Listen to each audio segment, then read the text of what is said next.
오늘 설교 제목은 욕심과 현실 이렇게 정했습니다. 설교, 말씀을 선포한다는 것은 사실 성경 속에 드러난 여러 본문에 가진 의미 가운데 연구에서 그중에 가장 설교자에게 주시는 가장 큰 메시지를 여러분에게 선포하는 것이 가장 정석적이다, 이렇게 여러분이 말씀을 드릴 수 있습니다. 오늘 이 본문에 보면은 현대어로 번역하면 이런 거겠죠. 요셉 자손이 두 지파잖아요. 반지파라고 했는데 실제로는 두 지파잖아요. 예. 므낫세와 에브라임인데 항상 에브라임과 므낫세, 왜? 야곱이 축복할 때 차자 손을 어긋맞겨서 차자 에브라임에게 먼저 큰 축복을 내리고 그 다음에 므낫세에게 그 다음으로 축복을 장자에게 내렸습니다. 어쨌든 요셉 지파는 큰 축복을 두 배로 받은, 분기시 두 배가 된 그러한 복받은 지파입니다. 그렇게 이제 축복을 했고요. 그래서 이들이 생각할 때 오늘 그렇게 이야기하는 겁니다. 우리가 좀 분배받은 땅이 좀 작다. 너무 양이 좀 작다. 크기가 작다. 좀 더 우리에게 큰 땅을 더 주면 좋지 않겠느냐라고 했을 때 여호수아가 이렇게 말합니다. 맞다. 너는 그래. 큰 민족이다. 권능도 크게 있으니까 그래. 하나로는 부족하지. 그러니까 산지도 주겠으니까 네가 알아서 개척해봐. 충분히 할 수 있어. 이런 이야기를 합니다. 그게 오늘 본문이에요. 자, 이 여호수아는 어느 지파? 에브라임 지파입니다. 자신의 후손들이기도 하고 또 자신의 지파이기도 하고 또 형제 지파인 므낫세 반지파에게 여호수아가 이렇게 말을 하고 있습니다. 자, 그렇다면 요셉 지파의 욕심은 과연 어디에 있을까요? 여호수아 16장 10절 한번 가보시면 그쪽으로 전장에 보시면 그들이 게셀에 거주하는 가나안 족속을 쫓아내지 어떻게 했다고요? 아니하였으므로 가나안 족속이 오늘까지 에브라임 가운데 거주하며 노역하는 종이 되니라. 자, 여기 이제 쫓아내지 아니하였다는 말은 쫓아내지 못했다는 말이 아닙니다. 로라는 히브리어인데 이거는 저 앞에 이야기에 대한 적극적인 부정형입니다. 네. 뭘 하지마 이렇게 할 때 뭐 내 백성이 아니다 로암미 이렇게 씁니다. 그래서 작심하고 쫓아내지 않았다는 이야기를 여기 하고 있는 거예요. 무엇 때문에? 부려먹으려고. 예, 이런 게셀 땅에 있는 가나안 족속을 여호수아가 정복했는데 쫓아내지 않은 거예요.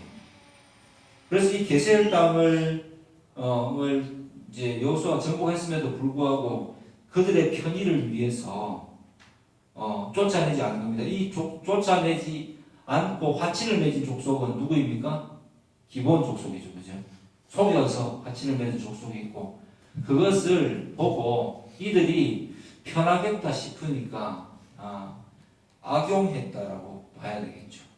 예. 자기들 편한 대로 해석해서 하나님의 명령을 고의적으로 거부한 거죠.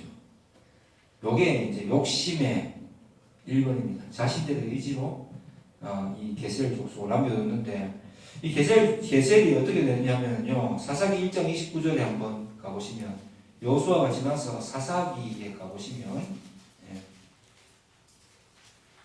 1장 29절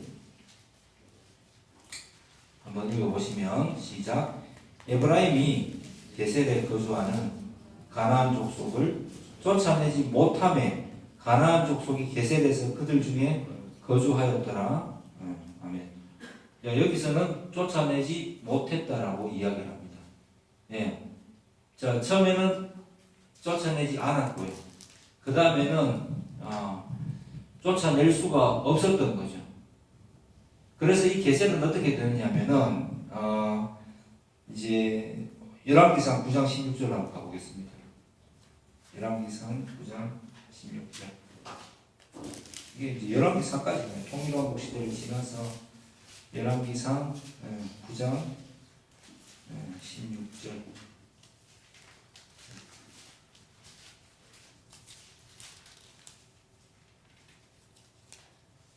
가보시면 전에 애굽왕 바로가 올라와서 게셀을 탈취하여 불사르고 그 성읍에 사는 가나안 사람을 죽이고 그 성읍을 자기 딸 솔로몬의 아내에게 예물로 주었더니 결국 누가 가나안 족속을 몰아냅니까? 이집트 왕 파라오가 게셀에 있는 가나안 족속을 몰아내고 솔로몬 왕이 여러 이 민족들과 그죠? 정책적 결혼을 했죠. 예. 그래서 그 중에 파라오의 딸도 있었겠죠. 그걸 이집트 왕 파라오가 자기 사위에게 그 딸에게 그 게셀 땅에 몰아내고 선물로 주는 겁니다. 좀 웃기지 않아요? 예. 그 결과가 이렇게 되는 겁니다. 이 땅이 그렇게 되어버렸어요. 자, 그러면 이 요셉 집화 욕심은 첫 번째는 쫓아내지 않았다입니다. 자신들의 욕심 때문에 편의를 위해서. 그 뒤에는 쫓아내지 못했고 결국은 엉뚱한 사람이 그것을 차지하고 그 하나님의 약속을 실현하는 도구로 쓰임을 받게 된 그 이집트 왕 파라오가 되는 거죠. 예. 그 다음 두 번째, 이 여호수아 17장 14절 오늘 본문의 앞쪽에 가보시면 요셉 자손이 여호수아에게 말하여 이르되 여호와께서 지금까지 내게 복을 주심으로 내가 큰 민족이 되었거늘 당신의 나의 기업을 위하여 한 제비 한 분깃으로만 내게 주심은 도대체 이게 뭡니까? 왜 원래 우리 두 분깃 받아야 되는데 왜 한 분깃밖에 안 줍니까? 라고 두 배를 요구하는 거. 요건 정당하죠. 그런데 결국은 어디서 욕심을 부립니까? 예. 그렇게 하고 나서 자기들 해야 될 거는 더 챙겨놓고 욕심을 부리면서 다른 땅을 요구하는 거죠. 그렇게 했을 때 그 여호수아의 마음이 어땠을까 저는 생각해 보니까 같은 지파이면서 물론 하나님 언약이 있는데 자기가 이렇게 이제 노년이 되지 않습니까? 또한 땅을 분배할 때는 아까 갈렙이 그때 보니까 지난주에 보니까 85세였죠, 그죠? 네. 그래서 여호수아도 나이가 많아 늙었다고 안 했습니까? 출발할 때 이미 늙었으므로 라고 했는데 여호수아가 자기 지파 사람들을 바라보았을 때 어떤 마음이 들었겠습니까? 저는 이랬을 것 같아요. 참 하나님의 약속을 참 잘 기억하고 있네 라고 하면서 동시에 안타까운 마음이 들었을 것 같아요. 게셀 땅에서 가나안 족속을 쫓아내지 못한 것도 아는 것도 알고 그리고 이제 와서 또 땅이 작다고 불평하는 그들을 향해서 그럼 이제 한번 해봐. 하나님이 주신 거잖아. 그렇게 이야기를 합니다. 근데 이 에브라임 지파는 어떤 욕심을 부립니까? 분깃을 좋은 데를 요구하고 있는 거죠. 좀 더 분깃을 요구하고 있는데 자기들이 가서 지금 자기의 그 지파의 우두머리이기도 하고 전체 이스라엘의 지도자이기도 한 여호수아가 그 나이 많은 여호수아가 그죠 정복전을 벌이면서 했는 것에 대해서 뭔가 조금 편법은 아니겠지만 뭔가를 더 요구한다는 것 자체가 그 나이 많은 그 할아버지한테 가가지고 좀 더 주세요 하고 징징대는 뭐 조카들 같아서 되게 좀 안타까운 생각이 들었습니다. 자, 그러면 현실은 어떤가 하면은 아까 16장 10절 본 대로 그죠? 예. 그 게셀에 사는 가나안 족속을 노역을 시킵니다. 현실은 굉장히 타협적이죠. 하나님의 언약을 지키지 않고 자기들이 옳아 보이는 대로 타협한 결과 사사기의 주제로 넘어가 보면 각각 백성이 그 소견에 옳은 대로 행하였더란 말이 7번 반복돼서 나옵니다. 네. 그 말처럼 타협한 결과 이제는 쫓아내지도 못해. 이게 이제 뭐 분배에 가보면 가나안 족속을 계속 쫓아내지 못했다는 이야기를 계속 끝에 부분에 다른 집단에서도 합니다. 타협이죠, 타협. 이게 기본 족속이 그 성전에 봉사하는 자들을 하는 걸 보고 나름대로 자기들도 자기들 편한 대로 하나님의 뜻을 자기 유리하게 해석하는 거죠. 근데 또 하나님께서 또 그것을 이렇게 두고 보시느냐 하면은 하나님의 언약을 소홀히 여기는 자들에게 그죠? 이것이 올무가 되어서 오늘날까지 계속해서 자리 잡고 있다는 것을 볼 수가 있습니다. 또 하나의 현실은 뭐냐면 철병거를 두려워한다는 거예요. 지금까지 다 정복을 했는데 보고도 믿지 못한다. 이게 무슨 말이냐면은 남이 할 때는 쉬워 보이는 거죠. 그리고 자기가 막상 그 전쟁에 뛰어들려고 하다 보니까 자기는 조금 더 희생을 치르기 싫은 거죠. 수고롭지도 않게 그냥 이미 얻어놓은 땅 중에서 정복한 땅 중에서 내놔라는 이야기입니다. 여호수아 입장에서는 그 정복한 땅을 내가 다 지금 정복해놨는데 산지라도 너가 그럼 하면 되잖아. 이 이야기고 너희에게 지금 하나님께서 주셨지 않느냐. 근데 왜 그거를 그냥 가서 정복해? 철병거가 있어도 너희 할 수 있어. 맞지 않니? 라고 이야기하는 것입니다. 근데 현실적으로는 그들은 굉장히 욕심은 있었는데 겁은 많고 타협을 택하죠. 이미 얻은 데서는 죽이지 않고 자기들 마음대로 그들을 종으로 노역시키고 부려놓고 얻지 못한 곳에 대해서는 철병거 핑계를 대면서 싸우기 싫어하는 이런 형태를 딱 보여줍니다. 자, 이 사람들을 욕할 수 있을까요? 네. 우리의 모습 속에서는 이러한 모습이 없겠습니까? 신앙은 결국 하나님의 약속에 의거하는 것을 믿고 따라가는 게 신앙인데 예수 그리스도를 믿는 순간 하나님께서 진짜 은혜로 우리에게 믿음을 주시는 순간 우리는 우리 자신의 실체를 깨닫고 회개에 이르게 되고 선물로 믿음을 받게 되어서 구원받았다는 사실을 알게 됩니다. 여기에 우리의 공로는 없어요. 하나님 다 해주시는 거죠. 자, 하나님이 다 해주셨고 또 어떤 약속을 했습니까? 이 그리스도를 통해서 예수님께서 제자들에게 승천하시기에 뭐라고 합니까? 너희는 아버지와 아들과 성령의 세례를 주어서 그죠? 땅끝까지 내 증인이 되라라고 말씀하셨습니다. 근데 우리는 이렇게 생각하는 거예요. 신앙생활 하면서 내 현실에 있는 어떤 그 장애들은 신앙적으로 소위 말해서 기도해서 잘 풀리기를 바랍니다. 잘 풀리길 바라요. 근데 하나님께서 실제로 우리가 믿음을 가지게 되었을 때 옛날처럼은 살지 않아요. 옛날처럼은 살지 않죠. 점점점 더 나아집니다. 그게 정상적인 것이 우리가 세상에 나가서 사회생활 해보면 보통 다 자기만 위해 살거든. 자기밖에 없고 자기 가족밖에 없고 어쨌든 인간은 자기 중심적이에요. 그런 속에서 내가 은혜를 받고 바뀐 나는 마음의 갈등을 한단 말이에요.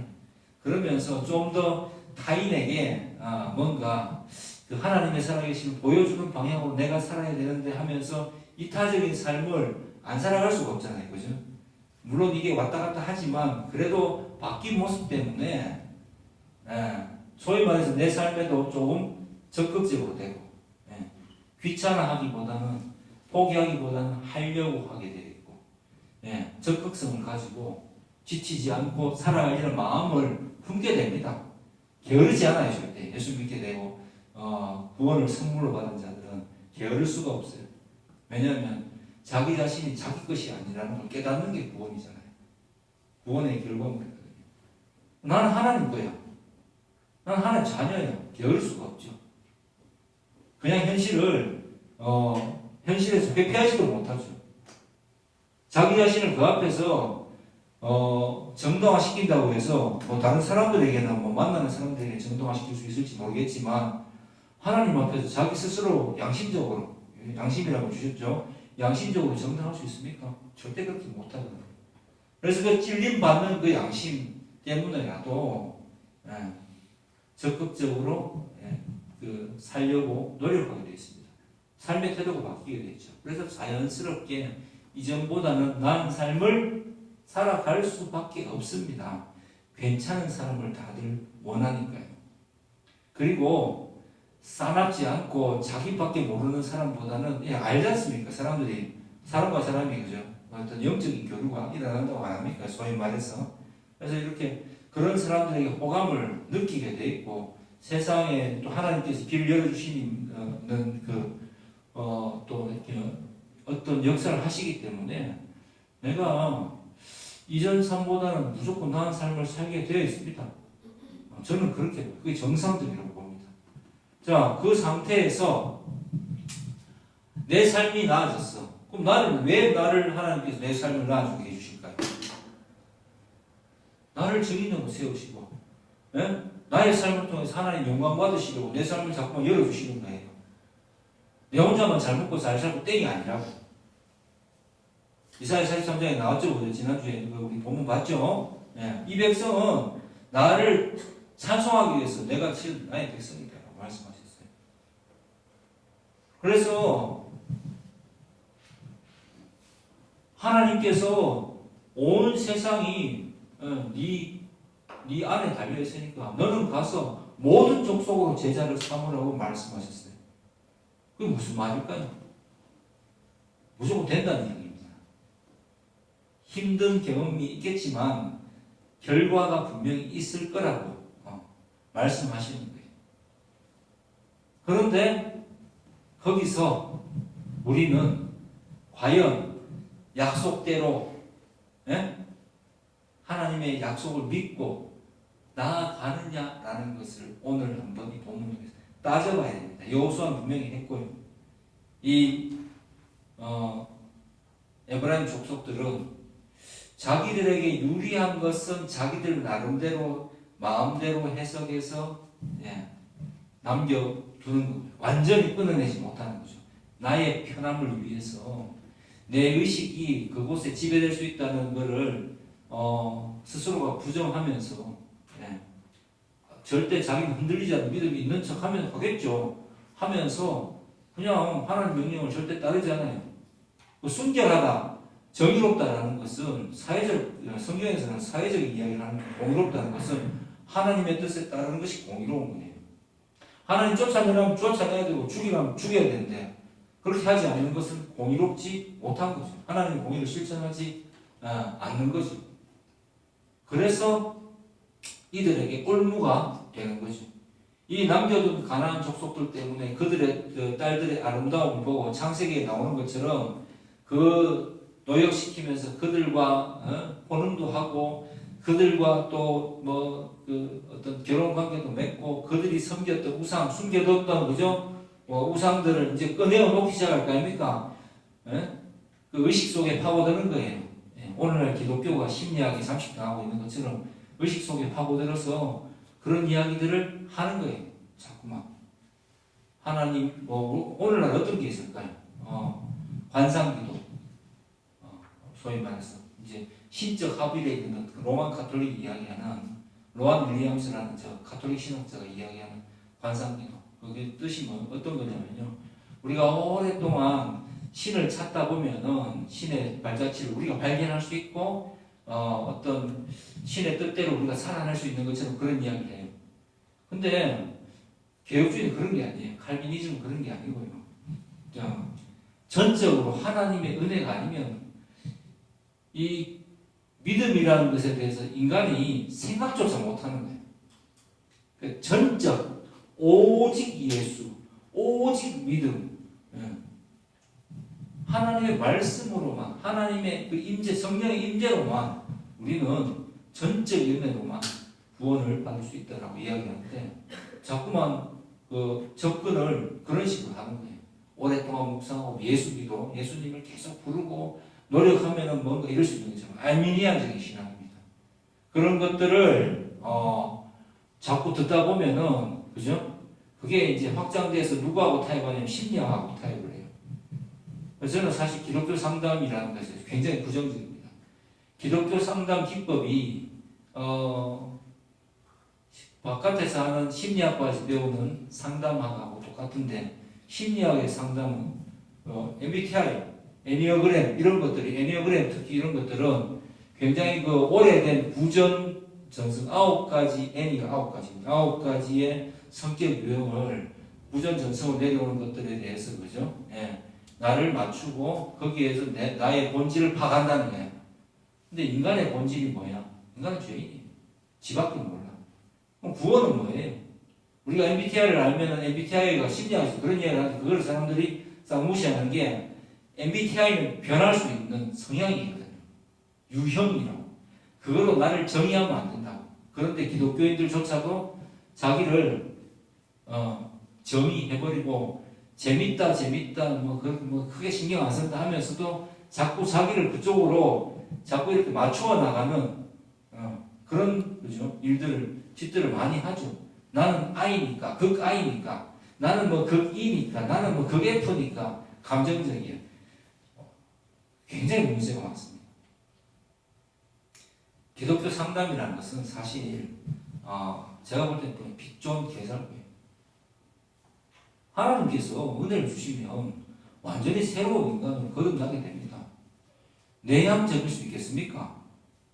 하나님께서 내게 은혜를 주셨는데 내가 좀 내향적인 성향도 있고 사람 외향적인 성향도 있죠. 예. 그러면 거기에서 바뀌는 거예요. 예. 감정적이고 이성적이고 생각을 하고 물론 뭐 타고난 성향은 절대 안 바뀐다 그런 건 없습니다. 하나님께서 변화시키면 완전히 변합니다. 완전히 새로운 생각을 가치관을 가진 사람으로 재탄생되는 것이 기독교의 구원, 인간론이고 구원론입니다. 근데 그것을 교묘하게 부정하고 마치 내가 이런 성향 속에서 마치 잘 노력하면 좋은 사람이 될 수 있는 것처럼 그렇게 이제 포장을 하고 자꾸 좋은 사람이 되려고 노력하는데 성경은 어디에 좋은 사람이 되라고 합니까? 제자가 되라고 하지. 예수 그리스도를 믿는 제자들, 예수 그리스도를 따르는 제자들은 뭐 어떻게 해야 되겠다. 각자의 성향은 있겠지만 결국은 복음을 전하는 일에 최선을 다하게 되었습니다. 그 일에 대해서 타협하는 것이 요즘에 소위 말해서 그 사람들이 가지는 대체적인 성향입니다. 여러분 전도 얼마나 하시나요? 혹은 전도하고 싶어서 기도합니까? 한번 물어보고 싶습니다. 제일 빨리 응답받는 기도는 그 기도입니다. 내가 목적성을 가지고 하나님께서 나를 전적으로 구원하셔서 내가 나의 정체성을 깨닫고 이제부터 나는 하나님의 자녀로 거듭나겠습니다. 거듭났으니 이제부터는 복음을 전하는 자로 살기 원합니다. 주님 제게 복음을 전할 기회를 주십시오라고 여러분 얼마나 기도합니까? 사실 그 기도가 확실히 응답받는 기도인데 가장 빨리 응답받아요. 여호수아가 그걸 아는 거예요. 그러니까 여호수아가 사실 에브라임 그 자기 지파의 사람들을 볼 때 어떤 마음 들겠습니까? 이야 참 오랫동안 지도자 생활을 하고 그렇게 하면서 이 나이 많은 내가 이렇게 그죠 여호수아 입장에서 바라봤을 때 그래 너희가 그래 큰 민족 맞다. 그래 너희는 2배의 복을 받은 민족이지. 철명과 그가 아무것도 아니야. 이 나이 많은 나도 지금까지 다니면서 하나님 뜻대로 정복했을 때 또 유다시카 있는 갈렙도 산지를 내게 주셔서 정복하잖아. 너희는 그 대단한 크민족이야. 너희 권능 있는 사람들이야. 가서 정복해. 이렇게 말을 하는 겁니다. 굉장히 온화하고 맞는 것처럼 이건 뭐예요? 야, 여호수아의 말이 참 나는 지도자 같다고 생각해요. 야, 너 그것밖에 안 되나? 이렇게 말하지 않아요. 맞다, 맞다, 맞다, 맞다. 너희는 할 수 있다. 그러니까 가서 해. 하나님 함께 하시잖아. 해. 이렇게 이야기합니다. 용기를 가져. 설교가 아무것도 아니야. 주님 함께 하시면. 언제 우리가 뭐 제대로 된 싸움이나 했니? 우박이 와서 때리고 바람이 불고 그죠? 그냥 돌기만 했는데 성벽이 무너지고 그런 싸움이었잖아. 못 봤어? 해. 왜 너희는 안 된다는 거야? 괜찮아. 해. 이렇게 용기를 주죠. 오늘 본문을 통해서 하나님 우리에게 이렇게 말씀하시는 거예요. 그래. 더 큰 축복, 너희가 원하는 축복이 뭔지는 모르고 하나님께서 아시죠. 그릇 구했다면 똑바로 구하고 그래 삶이 더 개선되고 싶나? 그렇다면 해. 전도해. 복음 전해. 여러분 신약을 살아가는 우리들은요 복음을 전하는 자로 부르심을 받은 거예요. 다 왕같은 택하신 족속이 왕같은 제사장들입니다. 예수 그리스도의 명령과 성령의 함께 하심으로 이제는 우리가 정말 주님의 제자로서 능력 있게 살아갈 수 있는 시대에 우리가 있습니다. 살고 있습니다. 저는 기도할 때 이번 주에 이런 일을 겪었어요. 어제 오신 분인데 뭐 이제 이렇게 이야기를 나누게 됐는데 장로님 아들이 목욕파에 근데 이분이 이제 마음에 모태신앙이니까 갈등이 있더라고요. 그래서 제가 원죄가 뭔지 압니까? 이렇게 물어봤어요. 네. 이번 주간에도 계속 기도했거든요. 주님 제가 좀 복음을 전할 수 있게 해주십시오. 복음을 전해야 되겠습니까? 복음을 전해야지. 복음을 전해야지 정말 이제 내가 살아있는 것 같고 제대로 쓰임 받는 것 같고 그런 마음이 저는 항상 있어요. 그래서 그렇게 물어봤더니만 이제 헷갈리는 거죠. 아담과 하와가 그래 맞습니다. 아담과 하와 맞습니다. 예, 거기에 담긴 의미를 아십니까? 그러니까 제가 어느 교회 어느 쪽 다니냐 물어보길래 저는 고신측 사람입니다. 이 목사라고 이야기 안 했죠 당연히 하고 그 다음에 자기는 이제 합동이라고 그러더라고요. 그래서 원죄는 내가 옳고 그름의 기준을 세우는 것을 원죄라고 합니다. 구원은 그것으로부터의 변화입니다. 하나님께서 전적인 은혜를 주시는 순간 내가 옳고 그름을 세우는 이 삶이 얼마나 고달프고 공허한 삶인지를 깨닫게 해주시고 전적인 은혜를 인해서 하나님이 옳고 그름을 정해주신 대로 살아가는 것이 인간에 있어서 최고의 행복이라는 것을 깨닫게 되는 것인데 그게 바로 구원의 기쁨입니다. 감격입니다. 이제 그것을 깨닫게 된 뒤로는 우리는 어떤 기준을 가지고 살아야 될지에 대해서는 고민을 하지 않아도 됩니다. 왜? 우리에게는 성경 66권 말씀이 있으니까. 이 말씀이 말씀하시는 대로 간혹 설교를 들은 말씀을 떠올리거나 기도는 그 말씀을 토대로 해서 주님 뜻대로 이렇게 된다고 했는데 저를 사용해 주십시오라고 말씀을 근거해서 기도하면 되는 거지 중언부언하는 것은 기도가 아닙니다. 이렇게 이제 말씀을 복음을 전했습니다. 그분 입장에서 좀 의아했겠죠. 근데 이제 그래도 들은 가락은 있었어. 이렇게 이야기를 하시더라고요. 처음 들어봤냐고. 그러니까 처음 들어봤다 하더라고요. 예. 50대 초반인데 처음 들어봤답니다. 여러분은 복음을 전하기 위해서 하나님 앞에 기도하십니까? 부자가 되게 해달라고만 자꾸 기도합니까? 고달플 때 이상을 벗어나게 해달라고 기도합니까? 그런 기도만 합니까? 주님, 저 주님 자녀 아닙니까? 주님 이제 복음 전하게 해주세요.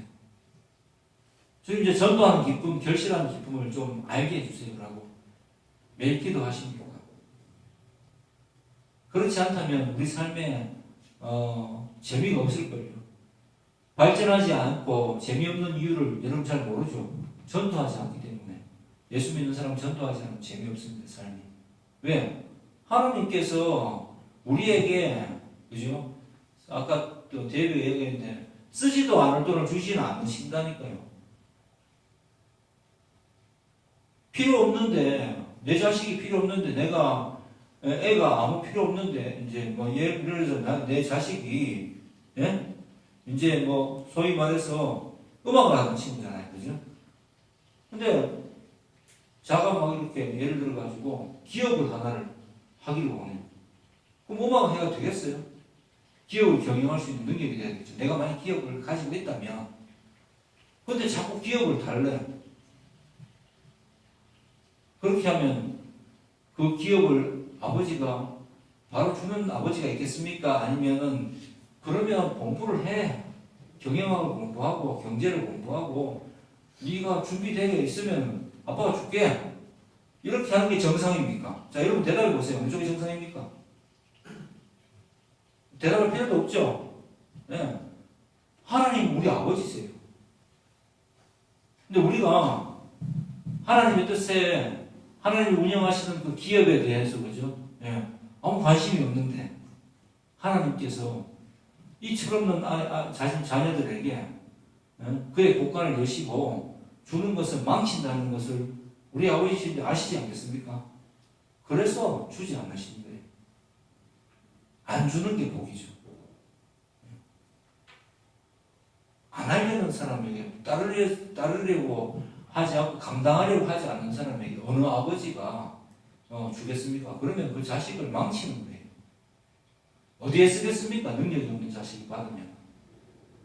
탕진함이죠. 탕자가 되는 겁니다. 탕자의 비유에 나오죠. 그죠? 둘째 아들이 아버지 재산이 너무 탐나는 거야. 그래서 자기 무기를 받아서 타국에 가서 뭐합니까? 여자들하고 술과 도박과 노름으로 그건 이제 어쨌든 방탕한 삶을 살면서 다 탕진해버리고 오잖아요. 예. 빛 좋은 개살구, 돼지목의 진주 목걸이죠. 필요가 없는 거예요. 여러분 진짜 폼나게 살아보고 싶습니까? 저는 여러분이 좀 폼나게 살았으면 좋겠어요. 멋있게. 그러면 기도의 방향을 바꿔야 돼요. 그리고 순종해야 돼요. 복음을 전하려고 딱 했어야 돼요. 그리고 냉정하게 자기 자신의 현실을 봐야 돼요. 내가 의식적으로 똑똑한 척 한다고 해서 내가 만나는 사람들이 내한테 대해서 인정해 줄 것 같습니까? 아닙니다. 우리가 실력이 있어야 돼요. 신앙에도 실력이 있어야 되고요. 내 삶에도 내 삶을 통해서 보여줄 수 있는 사람들이 인정하는 뭔가가 있어야 돼요. 저는 요즘 더더욱 그런 것들을 깨닫습니다. 사람들은요, 그 능력을 보지 그 사람 말을 보지 않습니다. 세상 사람들은 더 할걸요. 우리는 교회 안에서 서로 위로한답시고 서로 이렇게 소위 말해서 말잔치를 하기 쉬워요. 그래 넌 최선을 다하면 잘 될 수 있을 거야. 이게 상담의 내용 아닙니까? 물론 뭐 죽어가는 사람들에게 그렇게 받아들여주면은 뭐 도움이 되겠죠. 그리고 바뀌면 다행이죠. 그런데 세상에 나가서 우리가 능력 있게 살아가려고 하면 능력을 갖추어야지.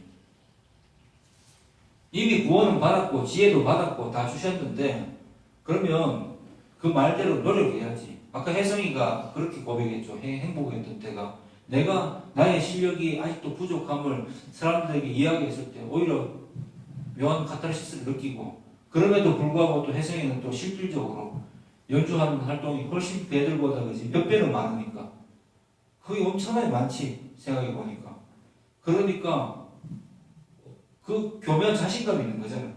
네. 내가 너희들보다 나아질 걸 하지만 지금 나는 현재는 이렇지만 더 나아질 거니까 그런 자신감을 가지고 이야기하는 거 아니야? 그렇다니까요. 그럼 뭐가 필요해? 실력이 필요하잖아. 공부하고 노력하고 실력을 키워야죠. 어디 가서도 안 딸릴 수 있는 실력을 갖추어 나가려고 이미 맛을 봤는데 노력하지 않겠어? 예. 계속 그 상태면은 형들이랑 연주하기가 쉽겠어요? 어렵죠. 예, 어렵다니까. 스스로가 주눅 들어서 못해. 근데 기독교인들의 가장 큰 문제는 뭐냐면 자기 스스로를 제한하고 그냥 말같이만 버리는 거예요. 실력이 없는데 실력이 있는 척하고. 세상 사람들하고 기독교인이 뭐가 다른 점입니까?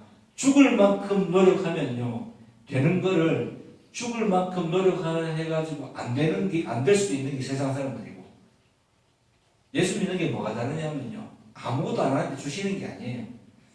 죽을 만큼 같이 노력했을 때 세상 사람들은 50대 50의 정도의 가능성이 있는 거고, 기독교인들은 하나님께서 100%의 확신으로 이끌어 주신다는 게 다릅니다.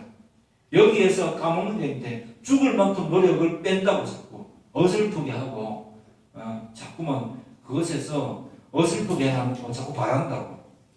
밖에 나가고 인정을 받아야죠. 세상 사람들이 괜찮다고 이야기해 줘야죠. 세상 사람들이 실력이 있다고 스스로 말하면서 다가올 때까지 기다려야 됩니다. 내가 가가지고 어설프게 네 인생을 보니까 네가 이렇게 하는데 니나 잘 사세요 이렇게 이야기합니다. 보기 어설퍼 보이면 당신이나 똑바로 하면 살고 그때 이야기하세요. 맞습니다. 저는 그게 정말 합당한 이야기라고 생각합니다. 뼈 아프지만은 받아들여야 됩니다. 그리고 실력을 키워야 됩니다.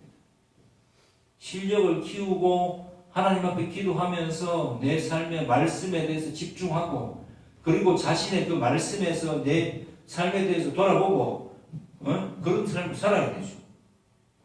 성령께서 도우십니다. 지혜와 명철을 허락하신다니까요. 그래서 누구보다도 더 주를 위해서 일할 수 있도록 길을 열어주신다는 것이 하나님께서 우리를 향한 뜻입니다. 현실적으로 일어날 수 있는, 항상 일어나고 있는 일들입니다. 여러분 저를 보세요. 제가 나이 50이 되어서 여러분 제가 하고 있는 일을 또 제 2의 직업을 또 시작해서 지금 이렇게 살아가고 있지 않습니까? 나이 50이 시작해서 저 같은 사람도 해요. 혹자는 목사님이 된다는데 말 같지도 않은 소리 하지 마세요. 저 죽을 만큼 노력했습니다. 제가 그렇게 이야기해도 안 믿더라고요. 제가 이 일을 시작할 때 거의 10시간 정도를 시청 시간만 10시간, 기술을 연마하는 시간 따로, 성경 보고 말씀 보고 설교 준비하는 그 시간 제외하고는 그 일에 대해서 정말 죽을 만큼 노력했습니다. 그렇게 해놨지만은 확신이 세상 사람들은 없을 수 있어요. 그렇게 하고 나서 하나님께서 저를 설마 이 목회 사역을 감당할 수 있도록 그냥 경제력자를 누리게 해주시겠다는 확실한 믿음이 자리 잡고 있는 거죠. 그러니까 지금도 주님께서 계속 이끌어 가 주시잖아요. 목사도 합니다. 옛날에 제 청년들이 그런 이야기 했어요. 목사님은 현역에서 이제 목회 활동 하시니까 모르는 이야기라고. 그래서 우리 청년들한테 제가 이야기했죠. 내가 다시 사회생활해도 니보다 잘 자신있다. 핑계 같은 소리 하지 마라. 그렇게 이야기했는데 그때는 안 할 줄 알고 그렇게 했는데 하잖아요.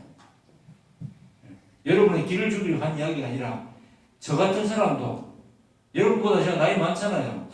보통 그때쯤 되면 시작을 못한다고 다들 이야기하잖아요. 근데 저 하잖아요. 했잖아요. 왜? 그럼 제가 능력이 있어서 아닙니다.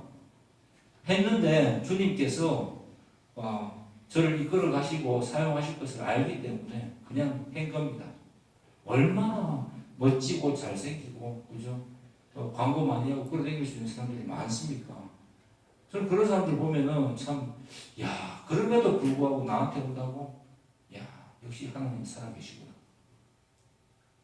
내가 이 사명을 감당하기 전에는 절대로 하나님께서 나를 내 손을 놓지 않으시겠구나라는 확신을 항상 주십니다.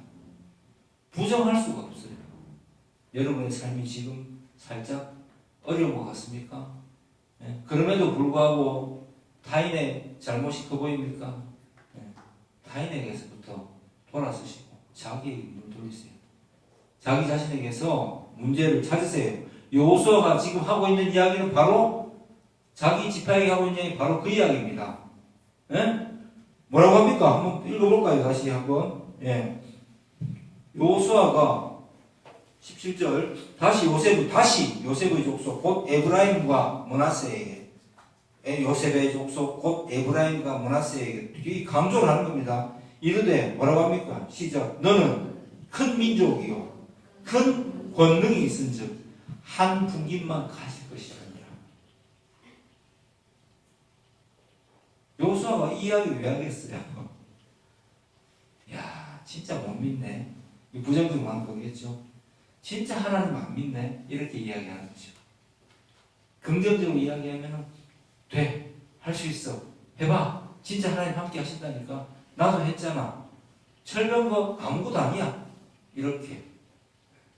그래서 여호수아가 참 대단한 것 같아요. 예. 대단한 것 같아요. 이 믿음 없는 사람들에게, 이 얍삽한 놈들에게 긍정과 희망으로, 용납으로 받아준 이야기를 하는 거죠. 저는 여러분에게 오늘 이 말씀을 꼭 기억하라고 하고 싶습니다. 여호수아의 입장에서 이들이 어떻게 보였을까 잘 묵상해 보세요. 그리고 내가 여호수아의 편에 서면 안 돼요. 나는 여호수아가 아니야. 나는 반대편에 서야지. 에브라임 족속과 므낫세 족속에 지금 현실처럼 살아가고 있다고 생각하면 그게 맞아요. 여호수아는 예수님을 예표하는 거고. 그래서 나 자신에 대해서 돌아보고 신앙적으로 얍삽하면 망합니다. 삶이 고달파요. 믿지도 않고 좌도 아니고 우도 아니고 믿지도 못하고 안 믿지도 못하고 그러니까 현실적으로 안 풀려요. 그러면서 계속 핑계대요. 하려고 노력하는데 얼만큼 노력했어? 이렇게 물어봐야죠. 얼만큼 노력했어? 정말 노력했어? 하려고 하는데 그런 건 하지 말고 해. 하면 돼요. 적어도 믿는 자에게는, 그죠? 믿는 자에게는 하나님께서 하늘 못 가르치고 할망없는 능력과 모든 것을 다 쥐어주십니다. 뭐 어떻게 하려고? 하나님을 찬송하게 하려고. 내 삶을 통해서 영광 받으시려고 하나님께서 능력을 갖추시기를 계속해서 기다리십니다. 끊임없이 생각하고 끊임없이 발전해야 됩니다. 그게 성도가 세상을 살아가는 태도입니다. 어설프게 하는데 함부로 가가지고 어디 누가 남들한테 훈계질하고 그런 짓 절대 하지 마세요. 그냥 그럴 때는 그때 이제 따뜻하게 받아주기 필요한 거고, 그 따뜻하게 받아주면서 내 실력을 키워서 내가 진짜 누가 봐도 이 사람 정말 대단한 사람이야. 이 사람 정말 그쪽에서 먼저 인정하고 물어볼 때, 그 소망의 이유를 물어볼 때, 그때 나는 예수 믿습니다. 나는 예수 믿고 이렇게 바뀐 겁니다. 그때 이야기해 줘야 되는 거고, 그전에는 그래서 타인에게 말잔치를 하라는 게 아니고 내 상태를 알기 때문에 타인에게는 나도 당신보다 그렇게 나은 점이 없고 말할 수 있는 형편이 아니에요 라고 그렇게 조금 자제를 하라는 겁니다. 그리고 자기보다 못한 사람이 있어도 내가 아직 완전히 그 사람이 나를 대단하게 보고 진심으로 진짜 그죠? 진심으로 나에 대해서 알아보기를 원할 때 그때 이야기해도 늦지 않다고요. 조금 이야기해주면 마음이 들떠가지고 내가 뭐 대단한 사람인 것처럼 절대 이야기하면 안 돼요. 그게 뭐 세상 이야기는 어른이죠. 어른. 철든 사람이 하는 것입니다. 네.